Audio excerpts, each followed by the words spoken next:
Bienvenue dans les récits extraordinaires de David, un podcast issu des Mindshift FR.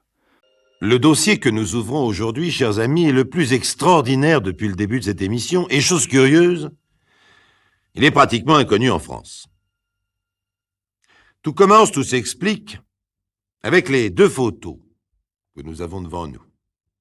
Ces photos sont celles de deux hommes d'environ 35 ans, ce sont deux Danois, et l'un comme l'autre sont blonds avec le type scandinave. Mais la ressemblance s'arrête là, car c'est justement le contraste entre les deux personnages qui est extraordinaire. L'un s'appelle Shaw Nielsen. Il a le visage long, sec, sauf les narines qui sont plus dilatées, plus charnues que le reste du visage. Une mâchoire bien dessinée, la bouche grande, les yeux abrités, le sourcil tombant assez bas sur l'œil, le front haut s'évase légèrement. Deux rides verticales que les spécialistes appellent les rides de la concentration partent de la racine du nez, ce qui ajoute encore une sorte d'acuité à son regard perçant. Dans l'ensemble, le visage est extrêmement tonique, exprimant une forte impression de fermeté. Si je vous décris ces personnages, c'est parce que cette description est essentielle à cette affaire. L'autre personnage s'appelle Pál Ardrup. Pál Ardrup a le visage non plus long et sec comme Nielsen, mais d'un ovale lourd, large, épais, charnu, pas de lèvres minces, mais une bouche épaisse, les sourcils s'amollissent en arcade au-dessus d'un œil peu abrité, mais pas grand ouvert, et surtout un peu vague et comme sans couleur. Les oreilles sont petites, il a un air endormi, les narines sont aplaties latéralement, et son visage donne l'impression d'une puissance presque totalement passive. Les caractères opposés de ces deux visages sont frappants. Mais en les regardant l'un et l'autre, on comprend qu'ils ne sont pas seulement opposés, ils peuvent devenir complémentaires. Encore fallait-il qu'ils se rencontrent. Les uns considèrent que Nielsen devait fatalement rencontrer son Ardrup et Ardrup son Nielsen. Pour les autres, c'est le hasard, Dieu ou le destin, comme on voudra, qui les a fait se rencontrer. Toujours est-il que cette rencontre a ouvert l'un des plus extraordinaires dossiers de la police que nous ayons eu à dépouiller jusqu'ici et que Jacques-Antoine a choisi.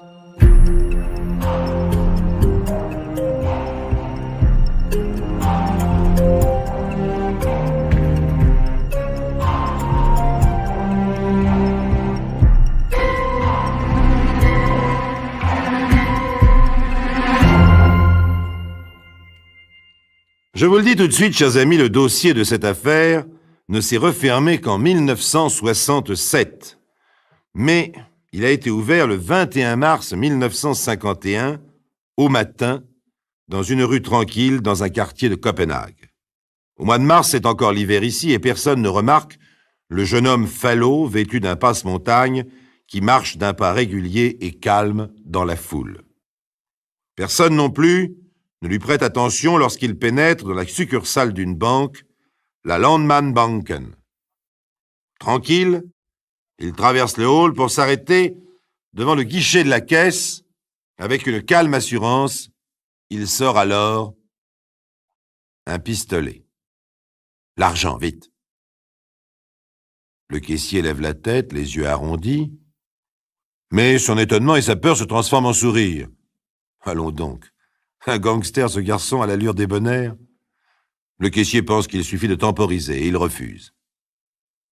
Alors, tout aussi calmement, le garçon débonnaire appuie une première fois sur la détente de son revolver et se retourne vers le directeur de la banque qui s'avançait vers lui. Deux coups de feu éclatent donc, comme le tonnerre, entre les murs de marbre et le sol dallé de la banque. On entend le bruit sourd de la chute du caissier qui, après avoir glissé sur son comptoir, a disparu derrière. Il ne reste qu'un peu de sang sur les billets. Quant au directeur de la banque, il est maintenant allongé sur le sol, tandis que retentit la sirène d'alarme. Alors, c'est du moins ce que rapportent les témoins, quelque chose paraît se casser dans l'esprit de l'agresseur. Encore une fois, ce sont les témoins qui insistent sur ce détail, et Dieu sait qu'il est difficile d'imaginer ce qui se passe dans l'esprit d'un homme dans un moment pareil. Tout se passe comme si le garçon s'apercevait seulement qu'il vient de tuer deux hommes. Ce qui est certain, par contre, c'est qu'il ne prend pas l'argent de la caisse et qu'il s'enfuit, toujours suivant les témoins, blême et hagard. D'autres affirmeront qu'il sort de la banque en titubant. L'auteur de ce hold-up raté est arrêté le jour même. Il s'appelle Pál Ardrup, et pour la police, l'affaire paraît réglée. Mais en fait, elle vient tout juste de commencer.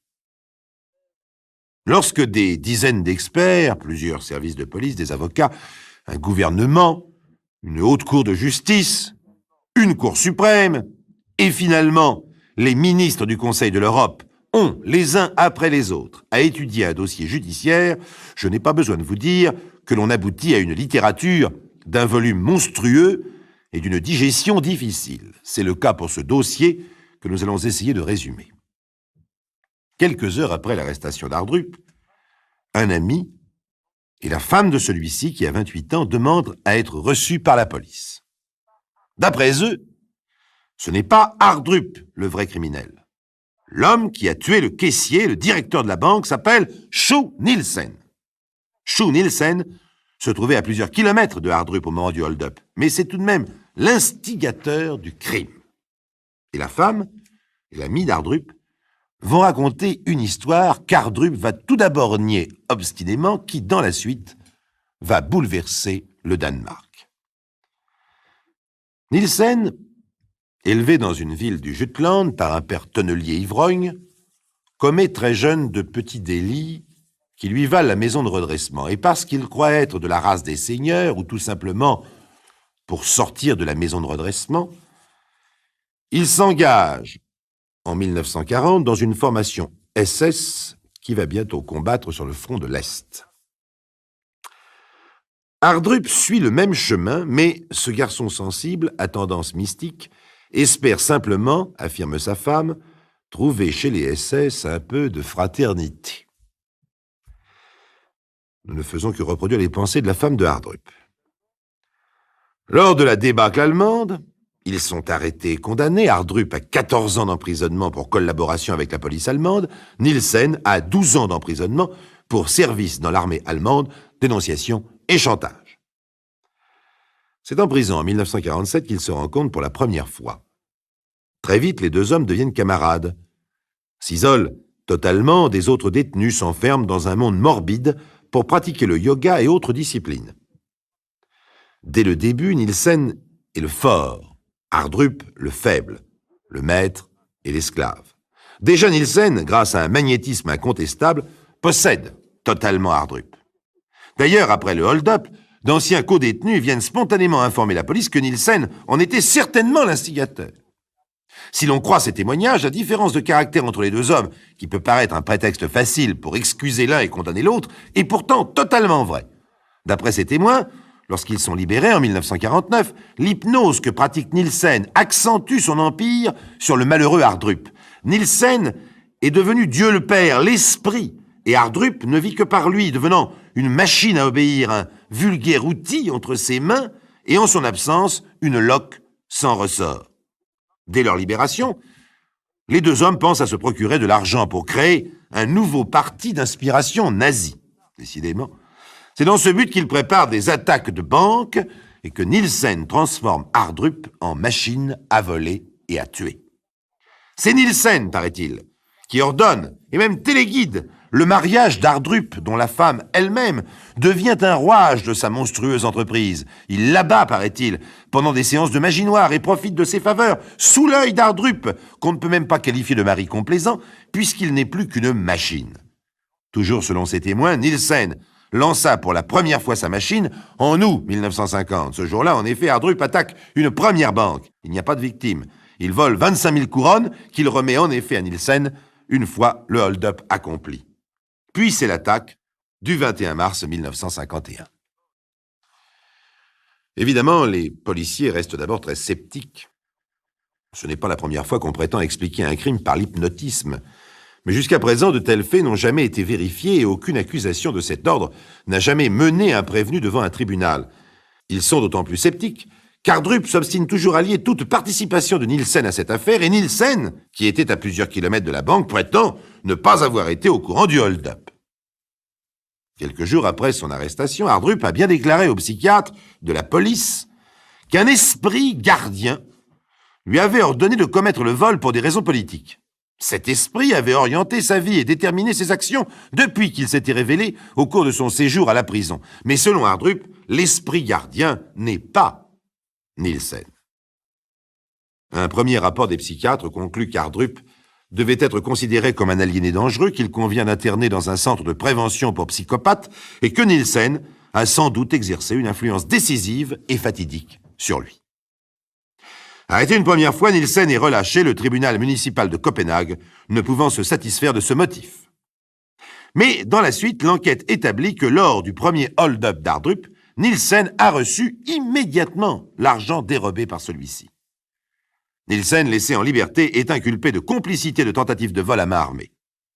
En janvier 1952, un psychiatre rédige un nouveau rapport au terme duquel Hardrup, ayant enfin dénoncé le rôle joué par Nielsen dans l'instigation des crimes, est déclaré guéri de ses anciennes aberrations et ne doit plus être considéré comme aliéné. Nielsen, arrêté de nouveau, est placé en observation dans un centre de psychiatrie criminelle de décembre 1952 à février 1953. Cependant qu'Hardrup, transféré à l'hôpital municipal de Copenhague pendant 15 mois, est examiné par le chef du service de psychiatrie. En juin 1953, ce médecin fait un rapport où il déclare notamment qu'Hardrup a été soumis à une influence hypnotique intense de la part de Nielsen et qu'en commettant les crimes, il a agi involontairement. Alors, au mois de juillet 1954, va s'ouvrir à Copenhague le procès sans précédent de Nielsen et Hardrup.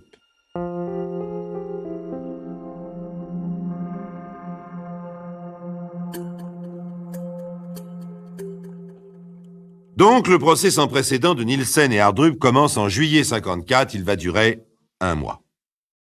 Auparavant, il se pose un problème extrêmement sérieux pour rédiger l'acte d'accusation, car Nielsen et Hardrup ne peuvent être jugés l'un sans l'autre. Or, comme le dit le juge, ce qui est exceptionnel dans ce procès, ce n'est pas seulement le motif, mais l'opposition trop grande des intérêts des inculpés. Nielsen est donc accusé, premièrement, d'avoir instigé et organisé le vol à main armée commis par Hardrup en août 1950 et de s'être fait remettre le produit du vol. Deuxièmement, d'avoir instigé et organisé la tentative de vol à main armée commise par Hardrup en mars 1951 et l'homicide qui s'ensuivit. L'avocat de Nielsen demande à la Cour d'inviter le procureur à préciser si son client serait appelé à se défendre de l'accusation particulière d'hypnotisme. La Haute Cour, décidant qu'il ne pouvait être enjoint au procureur de préciser l'accusation, rejette la demande. Le procureur ne veut pas en effet faire figurer le mot hypnose dans l'acte d'accusation, car dans le cas où celle-ci ne serait pas retenue pendant le procès, Hardrup serait défavorisé, car il peut avoir été influencé par d'autres moyens que l'hypnose. Le procureur préfère donc employer l'expression « instiguer », mais cela aura de graves conséquences. Comme il fallait s'y attendre, les débats sont dominés par la déposition des psychiatres, et notamment du docteur D, spécialiste de l'hypnose. Celui-ci tourne une chaise face aux jurés, s'assied et leur fait un cours magistral de 7 heures. Pendant 7 heures, il exprime son intime conviction de l'innocence d'Hardrup, donc de la culpabilité de Nielsen. Évidemment, il ne présente pas de preuves et n'expose qu'une théorie médicale qui n'a aucune valeur juridique. Souvent, l'avocat de Nielsen et même le juge interviennent pour demander au témoin de ne pas sortir de son rôle de témoin de la défense. Mais c'est bien là le problème. Comment un expert de la défense peut-il être impartial? Défendre Hardrup, c'est forcément accuser Nielsen, et les jurés sont certainement très fortement ébranlés. La défense cite alors un autre psychiatre qui, lui, est bien entendu fortement opposé au premier. Il place sur des chaises des tas de livres et de notes diverses, puis commence devant le micro de la salle une déposition avec de grands effets et une voix élevée, mais beaucoup moins convaincante. Après 1 mois de débat, avant que les jurés ne se retirent pour délibérer, le président du tribunal leur demande de ne pas attacher une importance excessive à la déposition du premier psychiatre, allant jusqu'à regretter que celui-ci ait appelé Nielsen l'hypnotiseur, puisqu'il ne pouvait apporter aucune preuve que Nielsen eût hypnotisé Hardrup. Il fait donc de louables efforts pour tenter de rééquilibrer les arguments de chacun dans l'esprit du jury. Mais le 17 juillet 1954, Nielsen est déclaré coupable d'avoir organisé, par divers moyens d'influence, y compris hypnotique, instigé les 2 vols à main armée et l'homicide commis par Hardrup. Sur la base de ce verdict, La Cour condamne Nielsen à une peine d'emprisonnement à vie. Par le même verdict, le jury déclare Hardrup coupable d'avoir commis les vols à main armée et l'homicide, et la Cour ordonne son internement dans un centre de détention pour psychopathes. L'affaire n'est pas finie. Une partie de l'opinion danoise estime en effet que la peine infligée à Hardrup est trop rude. S'il a été hypnotisé, il aurait dû être purement et simplement acquitté. Dans un crime, on condamne l'homme, pas son revolver. C'est vite dit. Voyons en effet ce qu'on lit à ce propos dans un ouvrage spécialisé. L'hypnose est un sommeil incomplet provoqué par la suggestion hypnotique. Le sommeil hypnotique n'est pas un sommeil total. La conscience est engourdie mais non absente. Le sujet conserve la possibilité de concentrer son attention. Ses perceptions sensorielles existent. Au cours de l'hypnose, le sujet se montre obéissant envers l'hypnotiseur, mais dans une certaine limite seulement. Les ordres donnés pour être exécutés après le sommeil hypnotique seront souvent exécutés, mais on n'a jamais constaté qu'un patient accomplisse dans ces conditions un acte qui serait en contradiction profonde avec ses sentiments de moralité. En effet, le sommeil léthargique n'est nullement inconscient et par conséquent, le sujet ne répondra pas aveuglément à tous les ordres de l'hypnotiseur. Dans des circonstances sérieuses, les hypnotisés à l'état de veille redeviennent maîtres de leur action. On raconte qu'un hypnotiseur qui présentait une patiente hypnotisée permit à ses étudiants en médecine de faire des suggestions. L'un d'eux suggéra qu'elle quitte ses vêtements.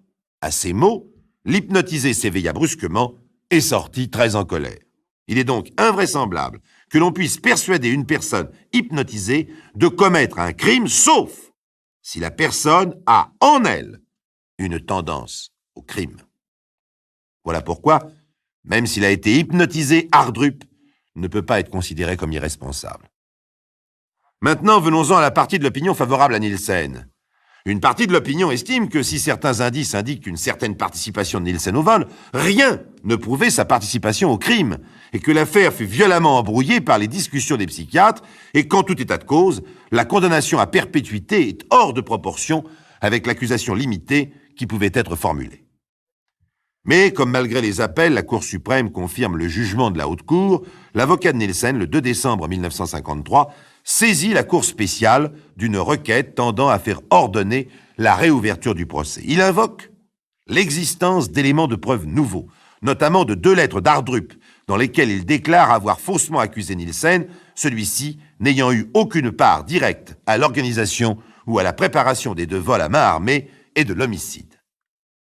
Le 29 juin 1957, la Cour spéciale, ayant pris connaissance d'un nouveau rapport du Conseil médico-légal, déclare qu'il n'existe en effet que fort peu de preuves directes des expériences hypnotiques que Nielsen aurait pratiquées sur Hardrup. Par contre, la Cour spéciale considère que les autres moyens de preuve indiquant que Nielsen aurait instigé Hardrup à commettre les crimes et les aurait organisés ont été appréciés par le jury dans des conditions normales.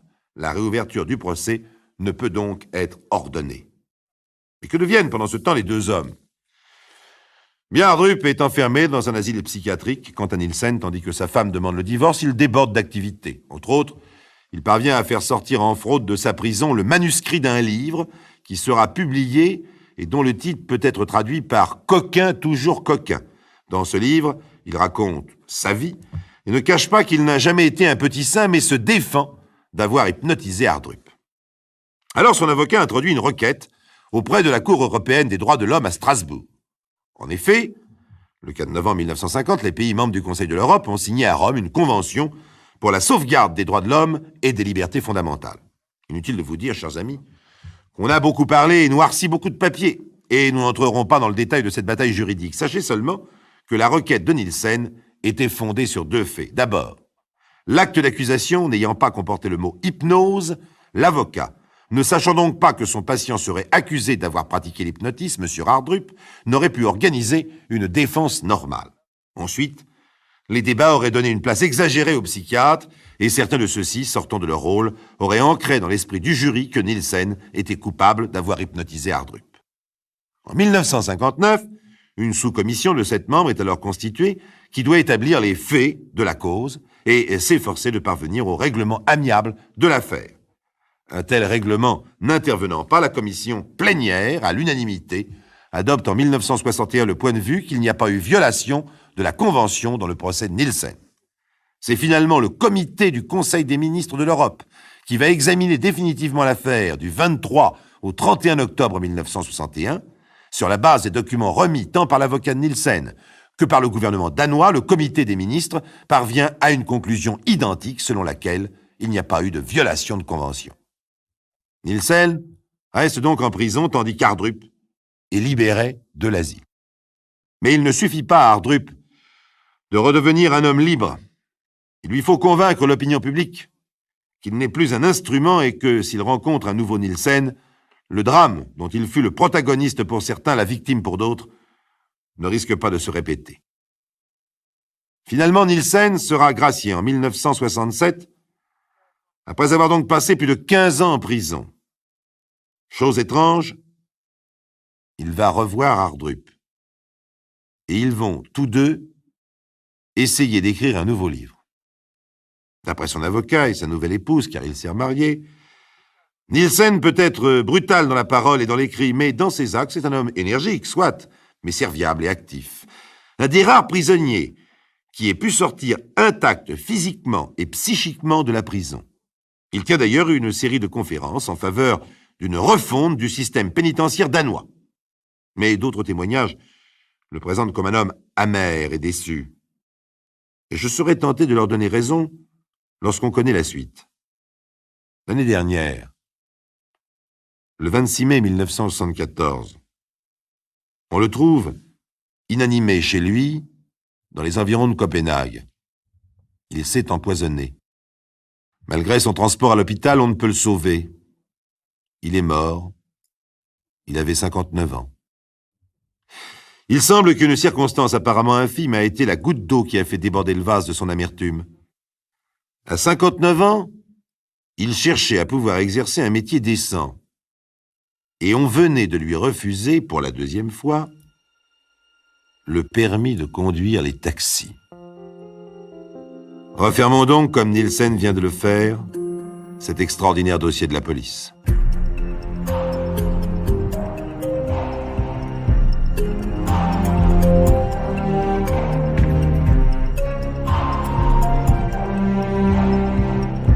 Vous venez d'écouter le récit extraordinaire de David, un podcast issu des archives d'Europe 1 et produit par Mindshift FR Studio. Et composition musicale, Charlie Productions, Daniel Gudy. Direction artistique, Xavier Andam. Patrimoine sonore, Éric Malceau. Écoutez aussi le prochain épisode en vous abonnant gratuitement.